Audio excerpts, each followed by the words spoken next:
ಅಕ್ಷಯ ಪಾತ್ರೆ ಅಡುಗೆ ಮನೆಗೆ ನಿಮಗೆಲ್ಲರಿಗೂ ಪ್ರೀತಿಯ ಸ್ವಾಗತ. ಇವತ್ತು ನಿಪ್ಪಟ್ಟು ಮಾಡ್ತಾ ಇದ್ದೇನೆ. ನೆನೆಸಿದ ತಕ್ಷಣ ಮನೆಯಲ್ಲಿ ಇರುವ ಸಾಮಗ್ರಿಗಳನ್ನು ಬಳಸಿ ಮಾಡುವಂಥ ತುಂಬ ಸುಲಭವಾದ ನಿಪ್ಪಟ್ಟು ಮಾಡೋದು ಹೇಗೆ ಅಂತ ನೋಡ್ಕೊಳ್ಳಿ ಬನ್ನಿ.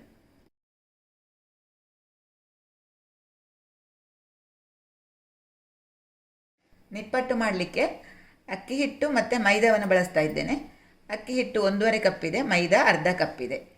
ಈ ಅರ್ಧ ಕಪ್ಪು ಮೈದಾದ ಬದಲು 1/4 ಕಪ್ ಮೈದಾ, 1/4 ಕಪ್ಪು ಚಿರೋಟಿ ರವೆ ಕೂಡ ಉಪಯೋಗ ಮಾಡ್ಬೋದು. ಇದರ ಜೊತೆಗೆ ಇಲ್ಲಿ ಎಣ್ಣೆ, ಕರಿಯಲು ಎಣ್ಣೆ, ಪುಟಾಣಿ, ನೆಲಗಡಲೆ, ಇದು ಜೀರಿಗೆ, ಎಳ್ಳು, ಇಂಗು, ಅಚ್ಚ ಖಾರದ ಪುಡಿ, ಉಪ್ಪು, ಇದು ಕರಿಬೇವಿನ ದಳ, ಇದು ಸ್ವಲ್ಪ ಒಣಗಿಸಿಟ್ಟಂಥ ಕರಿಬೇವು, ಅಷ್ಟನ್ನು ಉಪಯೋಗ ಮಾಡ್ತೇನೆ. ಈಗ ಮಿಕ್ಸಿ ಜಾರ್ಗೆ ಇದು ಒಣಗಿದ ಕರಿಬೇವಿನ ಎಲೆಯನ್ನು ಹಾಕ್ತೇನೆ. ಹಸಿಯಾದರೆ ಸಣ್ಣದಾಗಿ ಹೆಚ್ಚಿ ಹಾಕ್ಕೊಳ್ಬೋದು, ತೊಂದರೆ ಇಲ್ಲ. ಇದು ನೆಲಗಡಲೆ ಸ್ವಲ್ಪ ಬೆಚ್ಚಗೆ ಹುರ್ಕೊಂಡಿದ್ದೇನೆ. ಸಿಪ್ಪೆ ಇದ್ದರೆ ತೊಂದರೆ ಇಲ್ಲ. ಅದರ ಜೊತೆಗೆ ಇದು ಪುಟಾಣಿ ಹಾಕ್ತಾಯಿದ್ದೇನೆ ಸ್ವಲ್ಪ. ಇದು 2 ಸ್ಪೂನ್ ಆಗುವಷ್ಟು ಹಾಕಿದ್ದೇನೆ. ಇದನ್ನೀಗ ತರಿಯಾಗಿ ಪುಡಿ ಮಾಡಿಕೊಳ್ಬೇಕು. ಒಣ ಮೆಣಸನ್ನು ಕೂಡ ಇದರ ಜೊತೆ ಹಾಕಿ ಮಾಡ್ಬೋದು, ಅಥವಾ ಅಚ್ಚ ಖಾರದ ಪುಡಿ ಕೂಡ ಬಳಸ್ಕೊಳ್ಬೋದು. ನಾನಿಲ್ಲಿ ಅಚ್ಚ ಖಾರದ ಪುಡಿಯನ್ನು ಬಳಸ್ತೇನೆ, ಹಾಗೆ ಮೆಣಸನ್ನು ಹಾಕ್ತಾ ಇಲ್ಲ.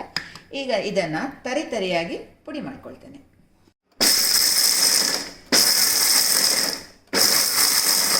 ಈ ಥರ ಪಲ್ಸ್ ಮಾಡಿದರೆ ಸಾಕು. ನಾನು ಸ್ವಲ್ಪ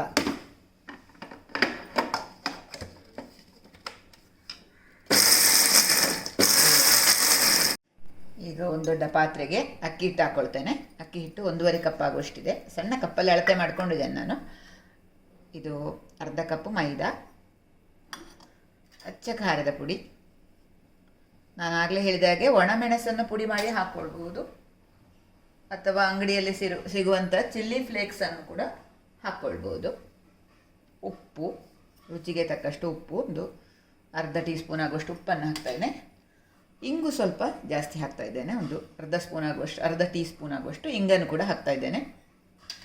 ಇದು ಬಿಳಿ ಎಳ್ಳು 1 ಸ್ಪೂನ್ ಆಗುವಷ್ಟು, ಜೀರಿಗೆ ಕೂಡ 1 ಟೀ ಸ್ಪೂನ್ ಆಗುವಷ್ಟು ಹಾಕ್ಕೊಂಡು ಒಂದು ಸರ್ತಿ ಮಿಕ್ಸ್ ಮಾಡಿ,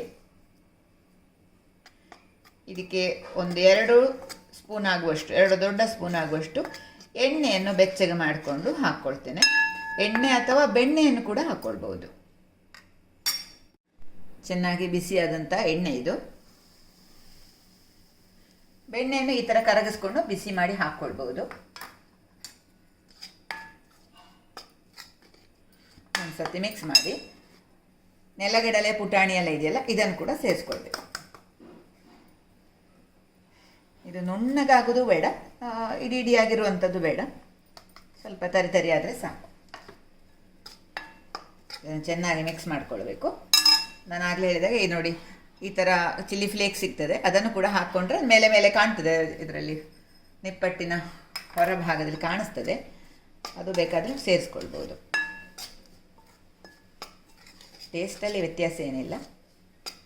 ಇದು ಕೈಯಲ್ಲಿ ಚೆನ್ನಾಗಿ ಮಿಕ್ಸ್ ಮಾಡಿಕೊಂಡು ಸ್ವಲ್ಪ ನೀರು ಹಾಕಿ, ಸ್ವಲ್ಪವೇ ನೀರು ಹಾಕಬೇಕು, ಮಿಕ್ಸ್ ಮಾಡ್ಕೊಳ್ಬೇಕು. ತುಂಬ ಸುಲಭವಾದಂಥ ತಿಂಡಿ. ಇದಕ್ಕೆ ಸ್ವಲ್ಪವೇ ಆಗಿ ನೀರನ್ನು ಸೇರಿಸ್ಕೊಳ್ಬೇಕು. ನಾವಿಲ್ಲಿ ಚಿರೋಟಿ ರವೆ ಬಳಸದೇ ಇರುವ ಕಾರಣ ಸ್ವಲ್ಪ ಗಟ್ಟಿಯಾಗಿಯೇ ಕಲಸ್ಕೊಳ್ಬೋದು, ತೊಂದರೆ ಇಲ್ಲ. ಚಿರೋಟಿ ರವೆ ಹಾಕಿದರೆ ಸ್ವಲ್ಪ ನೀರು ಜಾಸ್ತಿ ಹಾಕ್ಕೊಳ್ಬೋದು.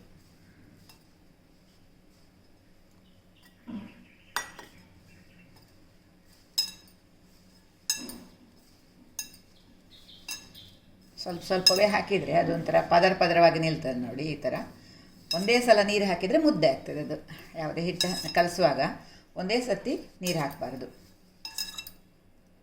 ಈಗ ನೋಡಿ ಪದರವಾಗಿ ಬರ್ತದೆ. ಚೆನ್ನಾಗಿ ಮಿಶ್ರ ಮಾಡಿ ಈ ಥರ ಸ್ವಲ್ಪ ನಾದಿಕೊಂಡಿದ್ದೇನೆ. ಇದನ್ನು 10 ನಿಮಿಷ ಬಿಟ್ಟು ತಟ್ಟಿಕೊಳ್ಳೋಣ. ಅಷ್ಟೊತ್ತಲ್ಲಿ ಎಣ್ಣೆ ಬಿಸಿ ಮಾಡಿಟ್ಕೊಳ್ತೇನೆ. ಒಂದು 10 ನಿಮಿಷ ಆಯಿತು. ಇದರಿಂದ ಸಣ್ಣ ಉಂಡೆ ಮಾಡಿಕೊಂಡು ತಟ್ಟುಕೊಳ್ಬೋದು. ಬರೀ ಸಣ್ಣದು ಬೇಡ, ಒಂದು ಸ್ವಲ್ಪ ದೊಡ್ಡದಿರ್ತದೆ ನಿಪ್ಪಟ್ಟು, ಹಾಗಾಗಿ ಸಾದಾ ವಡೆಗಿಂತ ಸ್ವಲ್ಪ ದೊಡ್ಡದು, ಇಷ್ಟು ದೊಡ್ಡ ಉಂಡೆಗಳನ್ನು ಮಾಡ್ಕೊಳ್ತೇನೆ. ಒಂದು ಲಿಂಬೆ ಗಾತ್ರದ ಉಂಡೆಯನ್ನು ಮಾಡ್ಕೊಳ್ಬೋದು.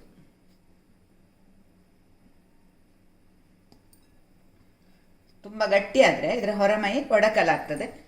ಸಾಫ್ಟ್ ಆದರೆ ಜಾಸ್ತಿ ಎಣ್ಣೆ ಹೀರಿಕೊಳ್ತದೆ. ಹಾಗಾಗಿ ನೋಡಿ, ಈ ಹದ ಇರಬೇಕು, ಹಿಟ್ಟಿನ ಹದ ಈ ಥರ ಇರಬೇಕು. ಈ ಉಂಡೆಗಳನ್ನು ನಾನು ಒಂದು ಬಾಳೆಲೆಯಲ್ಲಿ ತಟ್ಟಿಕೊಳ್ತೇನೆ. ಇದನ್ನು ತಟ್ಟಿ ಈ ಥರದ ಕೈಯಲ್ಲಿ ತಟ್ಟಬಹುದು ಅಥವಾ ಲಟ್ಟಣಿಗೆಯಲ್ಲಿ ಲಟ್ಟಿಸ್ಕೊಳ್ಬೋದು. ಹೀಗೆ ಸ್ವಲ್ಪ ತೆಳ್ಳಗೆ ಮಾಡ್ಬೋದು. ತುಂಬ ತೆಳ್ಳಗೆ ಆದರೆ ಸರಿಯಾಗೋದಿಲ್ಲ. ಮೀಡಿಯಮ್ ತೆಳ್ಳಗೆ ಈ ಥರ ಮಾಡ್ಕೊಳ್ಬೋದು. ಅಥವಾ ನಾವು ಅಕ್ಕಿ ರೊಟ್ಟಿ ಎಲ್ಲ ಮಾಡ್ತೇವಲ್ಲ ಪ್ರೆಸ್, ಅದರಲ್ಲಿ ಸಹ ಒತ್ತಿಕೊಳ್ಬೋದು. ಕೈಯಲ್ಲಿ ತಟ್ಟುವುದು ತುಂಬ ಸುಲಭ.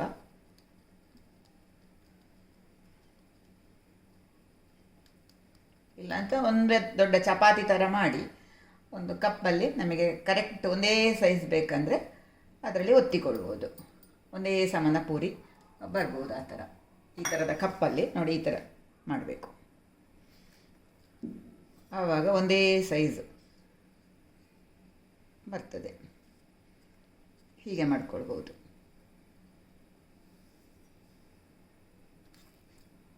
ಈ ಥರ ಮಾಡ್ಬೋದು. ಬಾಳೆಲೆ ಇದ್ದರೆ ಈ ಥರ ಬಾಳೆಲೆಯಲ್ಲಿ ತಟ್ಟಿಕೊಳ್ಬೋದು. ಇಲ್ಲಾಂದರೆ ಪ್ಲಾಸ್ಟಿಕ್ ಕವರಲ್ಲಿ ಕೂಡ ತಟ್ಟಿದೆ ಮಾಡ್ಬೋದು. ನೋಡಿ, ಇಷ್ಟು ತೆಳ್ಳಗೆ ಇದೆ ಇದು. ಈಗ ಇದನ್ನು ಬಿಸಿ ಎಣ್ಣೆಯಲ್ಲಿ ಕರಿಯೋಣ. ನಿಪ್ಪಟ್ಟು ತಟ್ಟಿ ನಾವು ಈ ಥರ ಕಪ್ಪಲ್ಲಿ ಹೀಗೆ ಕಟ್ ಮಾಡಿ ಎಣ್ಣೆಯಲ್ಲಿ ಕರಿಯುವಾಗ ಕೆಲವೊಮ್ಮೆ ಉಬ್ತದೆ. ಅದಕ್ಕೋಸ್ಕರ ನಾವು ಇದನ್ನು ಫೋರ್ಕಲ್ಲಿ ಈ ಥರ ಚುಚ್ಚಿಕೊಳ್ಬೋದು. ಆವಾಗ ಉಬ್ಬುವುದಿಲ್ಲ. ಇದಷ್ಟು ಉಬ್ಬಬಾರದು. ಹೀಗೆ ಮಾಡಿಟ್ಟುಕೊಂಡು ಎಣ್ಣೆಯಲ್ಲಿ ಕರಿಬಹುದು.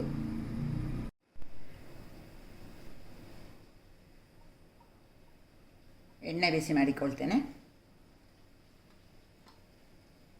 ಎಣ್ಣೆ ಬಿಸಿಯಾಗಿದೆ ಅಂತ ನೋಡಲಿಕ್ಕೆ ಒಂದು ಸಣ್ಣ ಪೀಸ್ ಹಾಕ್ಕೊಂಡು ನೋಡಿದ್ರಾಯಿತು.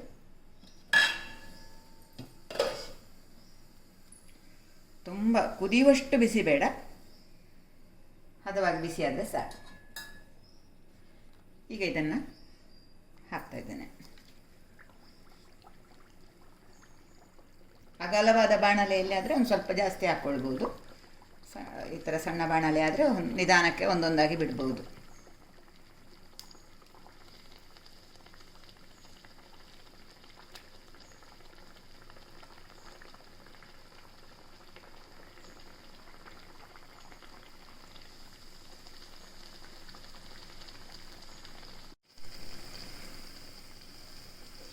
ಮೀಡಿಯಮ್ ಉರಿ ಸಾಕು, ಜಾಸ್ತಿ ಬೇಡ. ಇದು ಗರಿ ಗರಿ ಆಗುವ ತನಕ ಸಹ ಕರಿಬೇಕು. ಹಾಗಾಗಿ ಉರಿ ಜಾಸ್ತಿ ಬೇಡ, ಸ್ವಲ್ಪ ಹೊತ್ತಾಗಬೇಕು. ಈ ಥರ ಗರಿ ಗರಿ ಆದರೆ ತೆಗಿಬೋದು.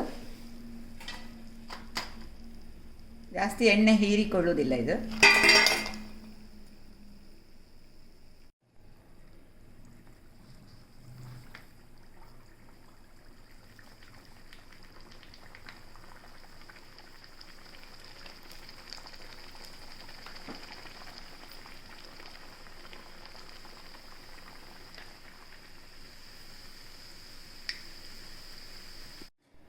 ಗರಿಗರಿಯಾದ ಈ ನಿಪ್ಪಟ್ಟನ್ನು ಡಬ್ಬದಲ್ಲಿ ಹಾಕಿ ಇಟ್ಕೊಂಡ್ರೆ ಸ್ವಲ್ಪ ದಿವಸ ಇಟ್ಟು ಬಳಸ್ಕೊಳ್ಬೋದು. ಈ ಅಡುಗೆ ನಿಮಗೆ ಇಷ್ಟ ಆಗಿದ್ದಲ್ಲಿ ಲೈಕನ್ನು ಒತ್ತಿ ದಯವಿಟ್ಟು ನಿಮ್ಮ ಮಿತ್ರರಿಗೆ ಶೇರ್ ಮಾಡಿಕೊಳ್ಳಿ. ಹಾಗೂ ನಿಮಗೆ ಇಷ್ಟ ಆಯಿತು ಅಂತಂದರೆ ಕಮೆಂಟ್ ಬಾಕ್ಸಲ್ಲಿ ಇಷ್ಟ ಆಗಿದೆ ಅಂತ ಒಂದು ಕಮೆಂಟನ್ನು ಹಾಕಿ.